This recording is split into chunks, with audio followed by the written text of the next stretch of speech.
You wake up before dawn, the same way you've woken up for the last 12 years in this godforsaken province. The air smells like dust and resentment. Judea, the armpit of the empire, where careers go to die and soldiers count the days until rotation. Your name doesn't matter, not to Rome, not to these people. You're just another face behind a helmet, another set of hands holding a gladius. You were born in the slums outside Rome. Your father fixed wagon wheels and drank himself into an early grave. Your mother worked until her hands bled.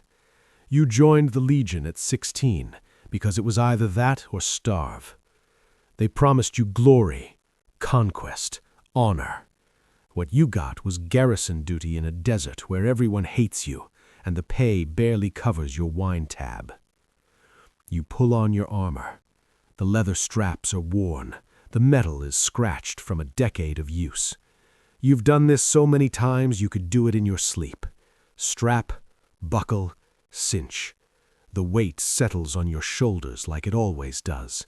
Familiar, heavy, the weight of empire. Breakfast is stale bread and watered-down wine. You eat with the other men. Nobody talks much this early. Marcus is sharpening his pilum. Gaius is still drunk from last night. Quintus is staring at nothing, probably thinking about the girl he left back in Gaul. The centurion walks in. Titus, face like weathered leather, eyes like a hawk. He's seen everything, done everything. Nothing surprises him anymore. He barely looks at you when he gives the assignment. Execution detail. Golgotha. 3 prisoners. Standard procedure. You nod. Standard procedure. You've done this dozens of times. Crucifixion is the empire's favorite method for dealing with troublemakers. It's not just about killing someone. It's about sending a message. This is what happens when you defy Rome. This is what happens when you forget who's in charge. The first time you did it, you threw up. You were 19. The man screamed for hours. His mother collapsed in the dirt. You went back to the barracks and couldn't eat for 2 days. But you get used to it. You have to. It's just part of the job. Hammer, nails, cross, repeat. You've crucified thieves, murderers, rebels, zealots who thought they could start an uprising with kitchen knives and borrowed swords. They all die the same way, slowly, painfully, cursing Rome, cursing you, cursing God. By your 3rd year, you stopped learning their names. By your 5th year, you stopped looking at their faces. You just focus on the technical aspects. Make sure the nails go through the wrists, not the palms. Palms tear. The feet need to be positioned so they can push up to breathe. That's what makes crucifixions so efficient. They suffocate themselves trying to stay alive. You grab your gear, hammer, bag of iron spikes, each one about 7 inches long, sharpened to a point. You've requisited these same supplies so many times the quartermaster doesn't even ask anymore. He just hands them over with dead eyes and deader sympathy. The walk to the praetorium takes 15 minutes. The city is waking up. Merchants setting up stalls. Beggars already working the corners. A few religious types on their way to morning prayers. They see your uniform and cross to the other side of the street. Good. Makes your job easier when they stay out of the way. You arrive at the fortress. The prisoners are already being prepped. Standard procedure. Flogging first. 39 lashes. Enough to shred the back but not kill them. You need them alive for the main event. You see the first 2 prisoners. Typical. Barabbas's crew. Insurrectionists. They tried to kill a Roman patrol last week. Idiots. They're cursing, spitting, fighting the guards. One of them has already pissed himself. Fear does that. Then you see the 3rd one. He's different. He's already been flogged. His back looks like raw meat. There's a crude crown of thorns jammed onto his head. Blood's running down his face. He's wearing a purple robe, some kind of sick joke. But he's not screaming. He's not cursing. He's just standing there, silent, staring at something you can't see. "Who's that one?" you ask Marcus. "Some religious lunatic claims he's a king." You've heard that one before. Every few months, some Messiah wannabe shows up promising to liberate Judea. They gather a following, make noise. Rome crushes them. The crowds forget. The cycle continues. But something about this one is different. You can't put your finger on it. The way he carries himself, like he's not a victim, like he's choosing this. The centurion barks orders. Move out. The procession begins. Standard procedure. The condemned carry their own crossbeams through the city. It's part of the humiliation, part of the show. The crowds always turn out for executions.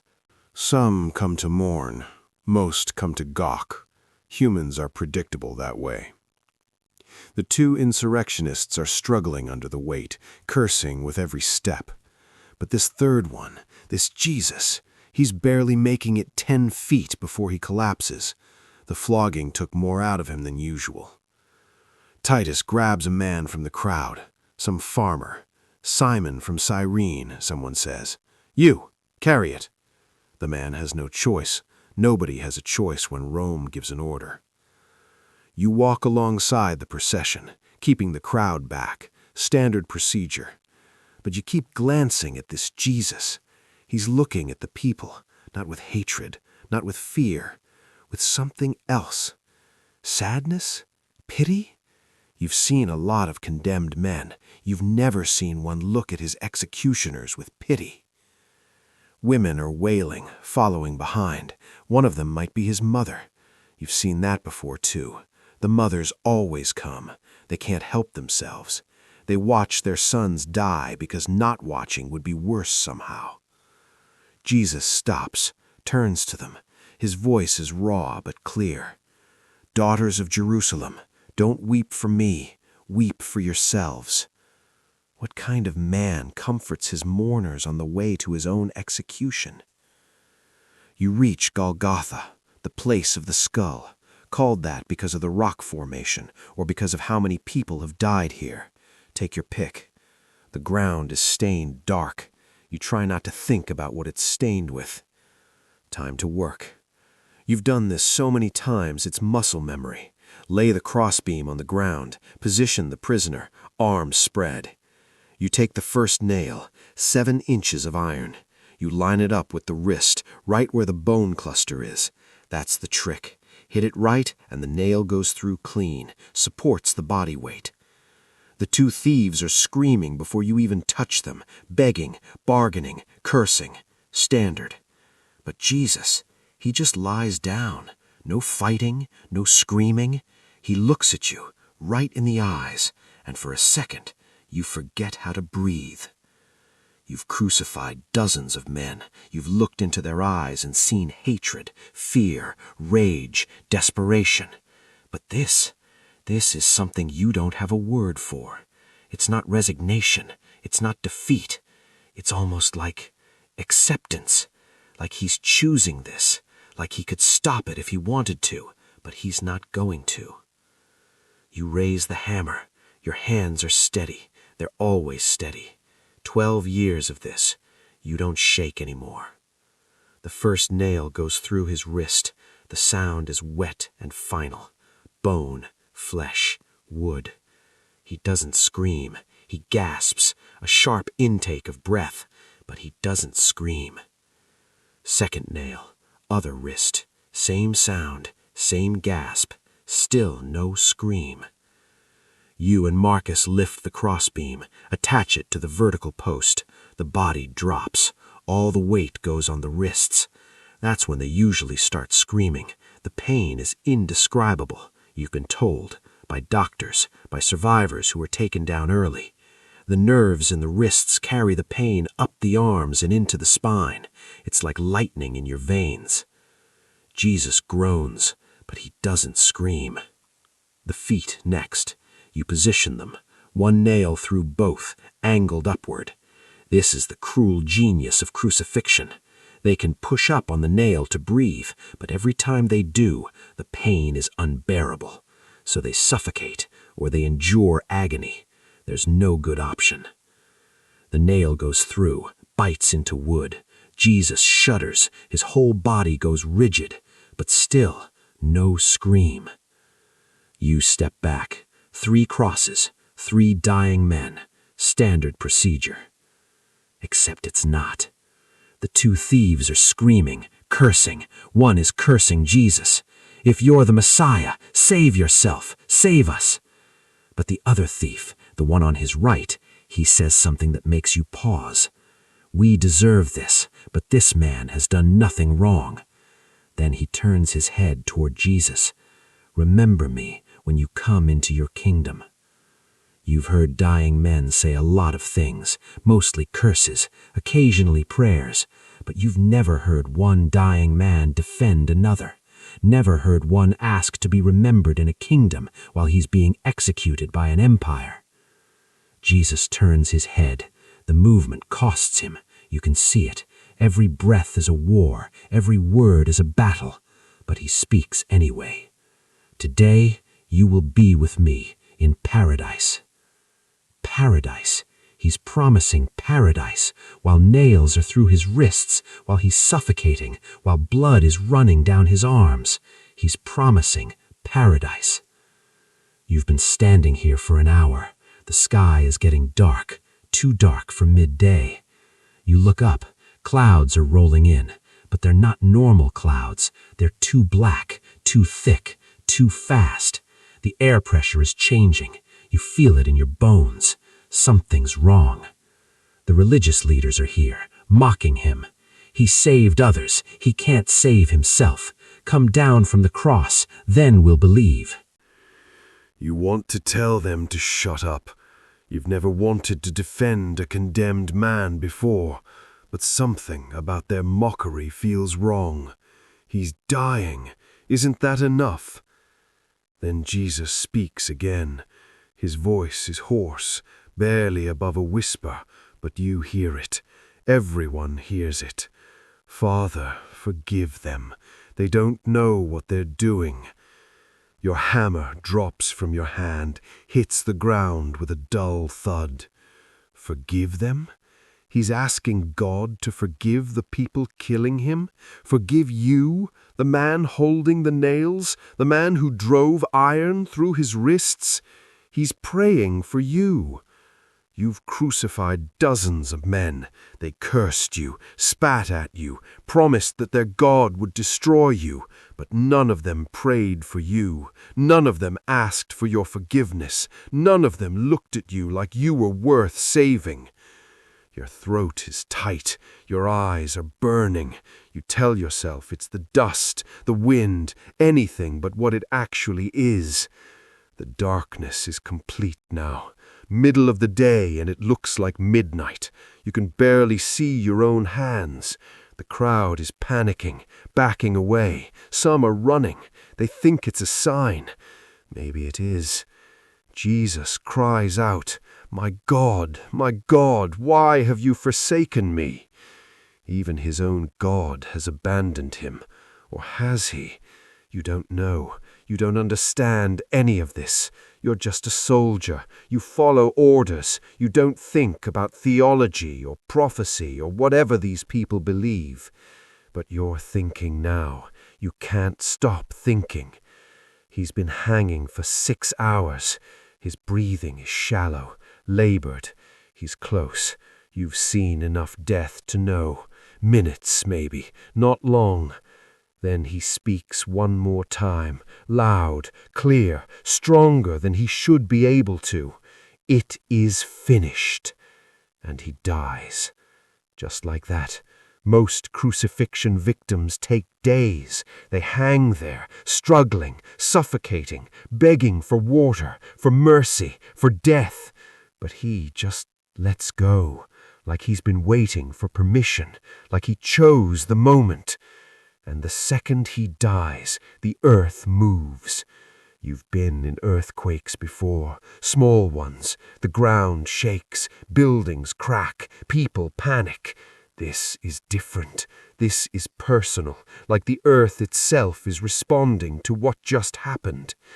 The ground splits right beneath the cross. A crack runs from Golgotha all the way toward the city. You hear screaming, shouting. The veil in the temple, you'll learn later, tore in two, top to bottom, no human hands. You fall to your knees, not because of the earthquake, because of the weight of what you just did, the weight of who he was, the weight of the truth you've been trying to ignore for 6 hours.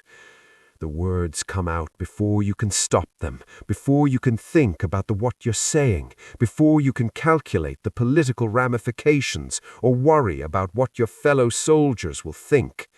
Truly, this was the Son of God. You don't know why you say it. You're Roman. You worship Jupiter, Mars, the Pantheon. You don't believe in the Jewish God. You don't believe in messiahs or prophets or any of it. But you believe now, because you've executed a lot of men and you just killed God. The centurion is staring at you. Marcus is staring at you. The whole execution detail is staring at you. But you don't care. You can't take it back. You wouldn't if you could. They take the bodies down. Standard procedure. The families claim them. His mother is there. Her face is a mask of grief. But when she looks at you, there's no hatred, just sorrow. Like she's mourning for you too. You walk back to the barracks in silence. Nobody talks. What is there to say? That night you can't sleep. You keep seeing his face, the way he looked at you when you raised the hammer, not with fear, not with hatred, with love, impossible, stupid, reckless love. You keep hearing his words, "Father, forgive them." You've killed before, in battle, in ambushes, in riots. You've never lost sleep over it. It was war, it was duty, it was survival. But this was different. You didn't kill an enemy. You killed. You don't even have the words. 3 days later, the rumors start. The tomb is empty. The body is gone. The religious leaders are saying his followers stole it. The followers are saying he's alive. You don't know what to believe, but you know what you saw. You know what you heard. You know what you felt when the earth shook and the sky went dark and that man died with a prayer on his lips.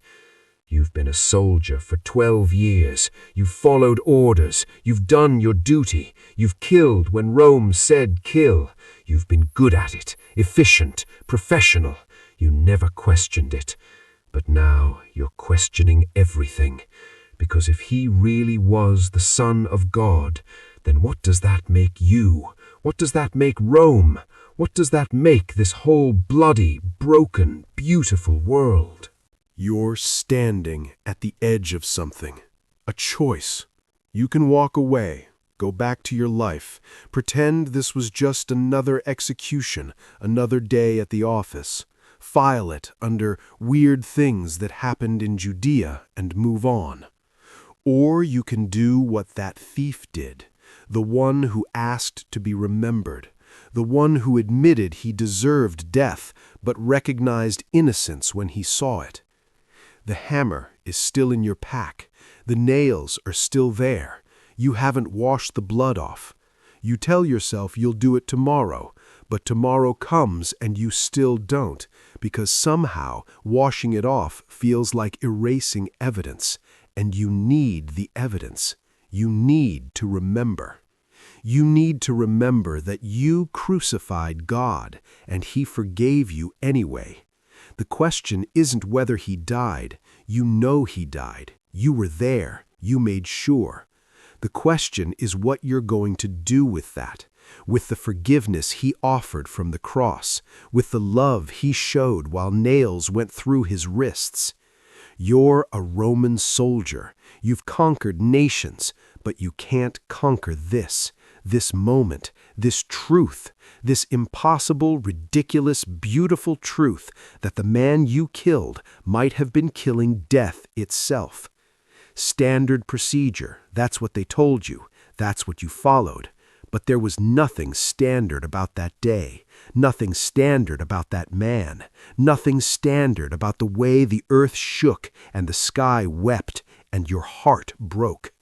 You thought you were in control, following orders, doing your job, but maybe, just maybe, you were part of something bigger, something you couldn't see, something that required nails and wood and blood and darkness. Something that looked like death, but was actually the door to life. You're not reading about the crucifixion. You're standing there, hammer in hand, choice in heart. The same choice that centurion faced, the same choice every human faces. What do you do when you realize you've been on the wrong side? What do you do when the innocent man you executed turns out to be the only innocent man who ever lived? What do you do when forgiveness is offered before you even ask for it? You can walk away, or you can fall to your knees and say the words that change everything. Truly, this was the Son of God. That's a wrap.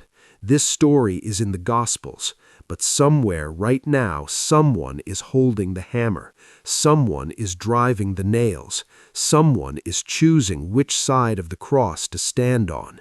If this wrecked you, drop a comment, subscribe for more. See you in the next one.